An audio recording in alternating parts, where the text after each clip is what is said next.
देखिए, ये लोकतंत्र की खूबसूरती है कि जनता जनार्दन चुनाव में अपने मत का प्रयोग करके और जिसको जीत दिलाती है वो चुनाव जीतता है। राजस्थान में 12 महीने पहले भारतीय जनता पार्टी की सरकार बनी।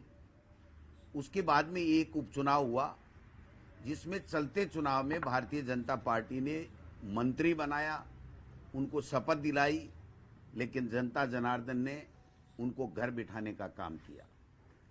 आज जो चुनाव हुए हैं उसमें मैं समझता हूं कि मेरा ऐसा मानना है कि ये सरकार हारी है।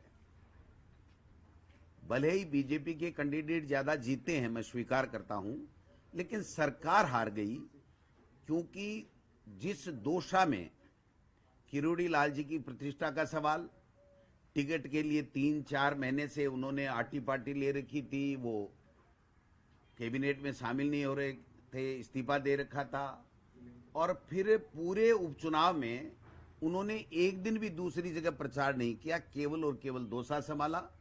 और हमारे मुख्यमंत्री जी जो भजन लाल जी कह रहे हैं कि भजन लाल जी की ये जीत वो जीत, मैं कह रहा हूं भजन लाल जी नॉमिनेशन में भी गए, भजन लाल जी ने पैदल यात्रा भी, रोड शो भी वहां पर किया, और शायद जूते चप्पल भी उन्होंने नहीं पहने।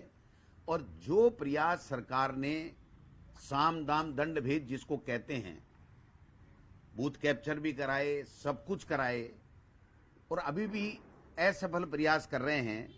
2100-2200 से हारने के बावजूद भी मैं समझता हूं कि इस सरकार की इससे बड़ी कोई हार हो नहीं सकती। हमारे यहां पर आप देखिए कि सलूम्बर में भारतीय जनता पार्टी 14,000 वोटों से मेन चुनाव में जीती थी दिसंबर 2023। वो 1100-1200 के लगभग आ गई।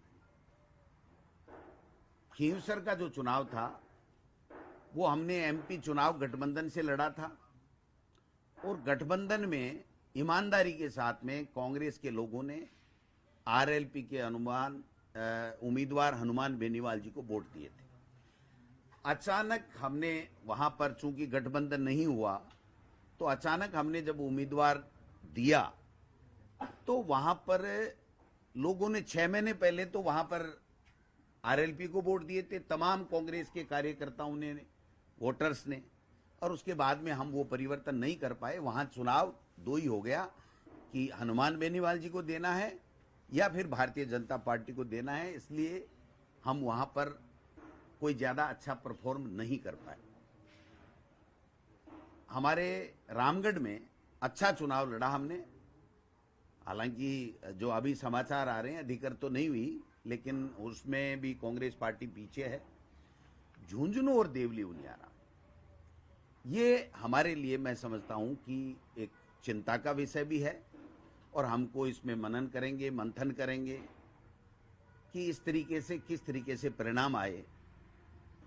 2 निर्दलीय चुनाव लड़े, वो भी एक कारण रहा, लेकिन कहीं न कहीं उसमें हमें गंभीरता के साथ में मनन मंथन करने की आवश्यकता है, क्योंकि हमारे पास में जो मेन चुनाव थे उसमें जो चुनाव जीते हुए थे 4 जगह, झुंझुनू, देवली उनियारा और दौसा, वो तीनों एमपी बन गए।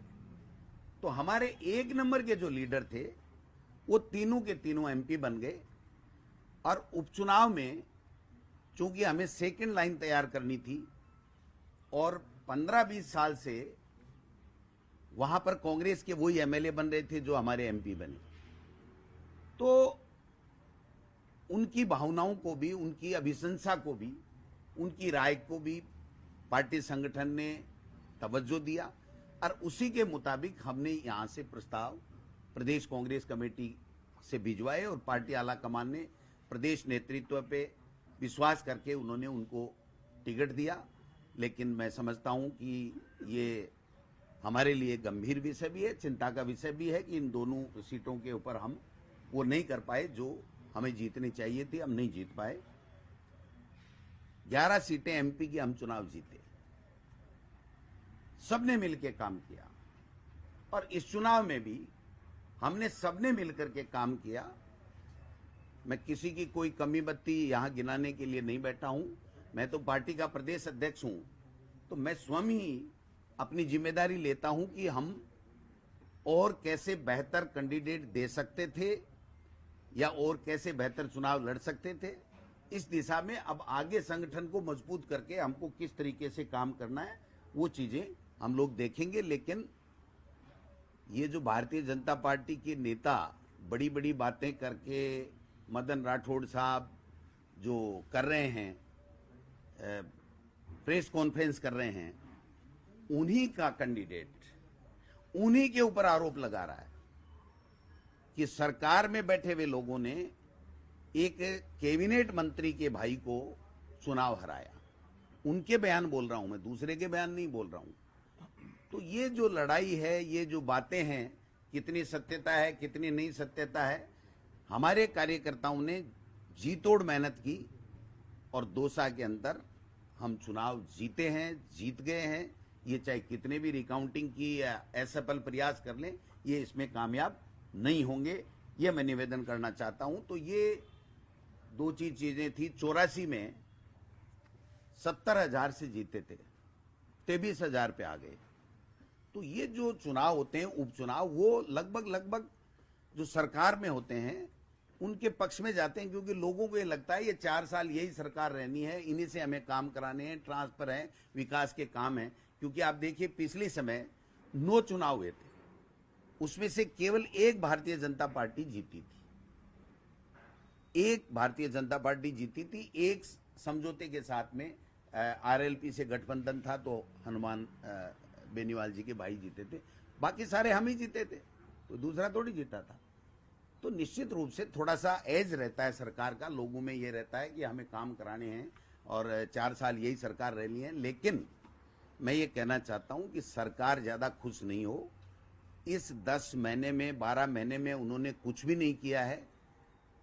और आप देख लीजिए, अगर कुछ किया होता तो एक मंत्री, मुख्यमंत्री सारा जोर लगाने के बावजूद भी, इतना बड़ा कद्दावर नेता है, वो चुनाव नहीं हारता। इसलिए आप सब लोगों को धन्यवाद देना चाहता हूं। मेरा मन था, पहले भी था, कि परिणाम कुछ भी आए हम लोग उसको स्वीकार करेंगे और स्वीकार करने के साथ साथ हम लोग इसके लिए समीक्षा करेंगे, बैठेंगे सभी वरिष्ठ नेताओं से, हमारे जिला अध्यक्षों से, हमारे प्रदेश के प्रभारी, हमारे जो जितने भी हमने यहाँ पर टीमें लगा करके जो चुनाव में प्रचार के लिए गए थे, उन सब लोगों से फीडबैक लेंगे और फीडबैक लेने के बाद में हम लोग इसको और कैसे ठीक करके और आगे कैसे इस सरकार को घेर सकते हैं और आगे आने वाले पंचायत राज के चुनाव और नगर निकाय चुनाव में हम कैसे कांग्रेस पार्टी को जीत दिला सकते हैं, इस दिशा में हम लोग काम करेंगे। सर, 7 सीटों में जिस पर सबसे बड़ी हार हुई है झुंझुनू में, उस सीट पर कांग्रेस के नेताओं को दूर रखा गया, ऐसा क्यों हुआ कि बातचीत? देखिए, जब कैंडिडेट तय कर देते हैं उसके बाद में उस कैंडिडेट और वहां जो इकाई काम करती है उसकी जो भी डिमांड होती है, किसी भी नेता को बुलाने की, कोई मैनेजमेंट की, तो उसके ऊपर काम किया जाता है। तो मैं समझता हूं कि उन्होंने यहां जब आए थे, ओला साहब खुद भी थे और सब लोग थे उनके संगठन के, उस वक्त वो पूरी तरीके से आश्वस्त थे। लेकिन मैं समझता हूं कि इसमें कहीं न कहीं कोई कमी रही है, तो उसको हम लोग देखेंगे, समझेंगे। वहां के जो जितनी भी हमारी टीमें लगाई हुई हैं, उन टीमों से हम रिपोर्ट लेंगे, जो ऑब्जर्वर हमने लगाए थे उनसे हम लेंगे और उसके बाद में उसको कैसे ठीक किया जा सकता है, क्या कमियां रही, वो सब चीजें हम लोग बाद में करेंगे। ये दो जो सीटें थी डोली उनियारा और झुंझुनू, ये बता रहे थे कि कांग्रेस यहाँ पे चुनाव अच्छा लड़ रही थी, लेकिन आप मानते क्या निर्दलीय ने समीकरण बिगाड़ा है? क्या बीजेपी की बी टीम बन के इन दोनों ने काम किया? देखिए सरकार ने तो साम दाम दंड भेद सब किया ही है। आप देखिए कि किस प्रकार से देवली उनियारा में जो किया गया, 11 बजे किया गया, सुनियोजित रूप से किया गया, और कौन मंत्री और कौन विधायक फंडिंग कर रहा था, कैसे कैसे वहां पर कार्यवाहियां हुई, ये मुझे कहने की आवश्यकता नहीं है। बीजेपी के जो नेता है ना, वो खुद ही बता देंगे कि यहाँ क्या क्या हुआ, सरकार ने क्या क्या अन्यथा हथियार काम में लिए इस चुनाव को जीतने के लिए। थैंक यू, नमस्कार। ठीक है वैसे बहुत बढ़िया।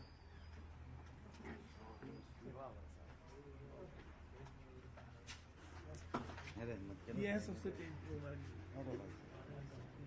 बता कुछ बोलना है।